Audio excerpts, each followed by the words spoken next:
नमस्कार, आपलं स्वयंपाकघर आणि आपण या माझ्या किचनमध्ये तुमचं स्वागत आहे। आज आपण कोल्हापुरी स्टाईल झणझणीत मटण रस्सा कसा बनवायचा याची रेसिपी पाहणार आहोत। कोल्हापूरला गेलं की पाहिजे तेवढा रस्सा वाढला जातो। मग हा एवढा रस्सा बनवायचा कसा, अगदी अचूक प्रमाणासह मी तुम्हाला ही रेसिपी दाखवणार आहे।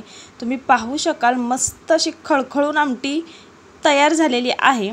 चला मग आता थोडाही वेळ न घालवता रेसिपीला सुरुवात करूया। त्या अगोदर चॅनलवर नवीन असता चॅनल अजूनही सबस्क्राइब केलं नसेल तर प्लीज सबस्क्राइब करून घ्या। आता या ठिकाणी मी 1 किलो मटण घेतलेलं आहे। त्याला हळद आणि मीठ अगदी व्यवस्थित चोळून घ्यायचे। मटणामध्ये जी चरबी असते ती बाजूला काढून घ्यायची आहे। आता त्या चरबीचं काय करायचं हे मी पुढे सांगणारच आहे, परंतु स्टेप बाय स्टेप व्यवस्थित रेसिपी बघून घ्या आणि अगदी त्याचप्रमाणे करा। तर आता हे मटणाला आपण हळद मीठ लावून घेतलेलं आहे।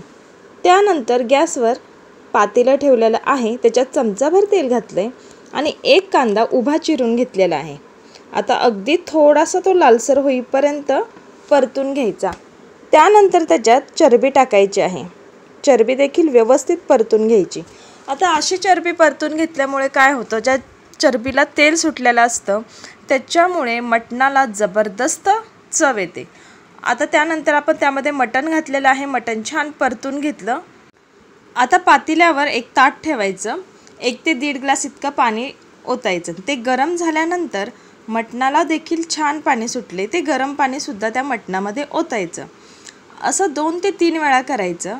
त्यानंतर ताट झाकून छान असं मटण खळखळून शिजवून घ्यायचं। गॅस मोठा करायचा आणि छान मटण शिजवून घ्यायचं।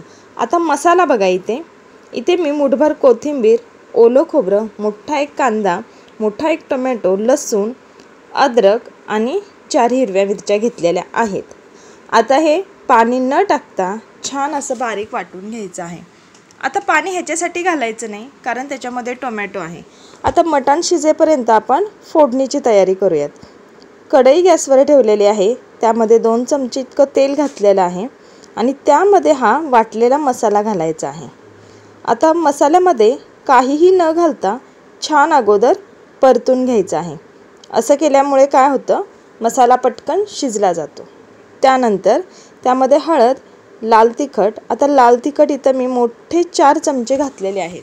त्यानंतर घरात बनवलेला गरम मसाला घातला आहे, धना पावडर घातलेली आहे आणि त्यानंतर मी इथे 1 चमचा मटण मसाला घातलेला आहे आणि चवीनुसार मीठ। आता हे छान परतून घ्यायचं। मटण मसाला तुम्ही कोणत्याही कंपनीचा वापरू शकता। तर मस्तपैकी परतून घ्यायचं आहे। आता हे 3 ते 4 मिनटं पाणी न घालता परतून घ्यायचं आहे।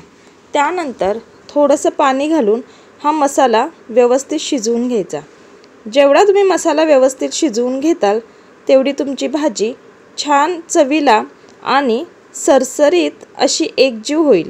आता मसाला आपला छान भाजून झाल्यानंतर त्यामध्ये पाणी घातलेलं आहे आणि ह्या मसाल्याला उकळी आल्यानंतर आपण जे मटण शिजायला ठेवलं आहे ते आता ताट काढूयात आणि त्या मटणामध्ये हा मसाला ओतायचा आहे। छानपैकी मटण शिजलेलं आहे, अगदी परफेक्ट शिजले। तुमच्या घरात जर कोणी लहान मुलं असेल तर त्यांच्यासाठी तुम्ही हे सूप काढू शकता। आता त्यामध्ये हा मसाला ओतल्यानंतर तुम्ही पाहू शकाल लगेच छान असा रश्श्याला कट आलेला आहे, मस्त तर्रीदार मटण झालेलं आहे। तर आता ह्याच ट्रिक आहेत कोल्हापुरी मटण बनवण्यासाठी। तुम्हाला ही रेसिपी कशी वाटली नक्की आम्हाला कमेंट करून कळवा। तसेच व्हिडिओ आवडला असेल तर व्हिडिओला नक्की एक लाईक करा, व्हिडिओ शेअर करा आणि सर्वात महत्त्वाचं आमच्या आपलं स्वयंपाकघर आणि आपण या यूट्यूब चॅनलला सबस्क्राईब करायला विसरू नका। तसेच शेजारील बेल आयकॉनलाही क्लिक करा, जेणेकरून येणाऱ्या नवनवीन व्हिडिओचे नोटिफिकेशन सर्वात अगोदर तुमच्या मोबाईलवर येईल। धन्यवाद।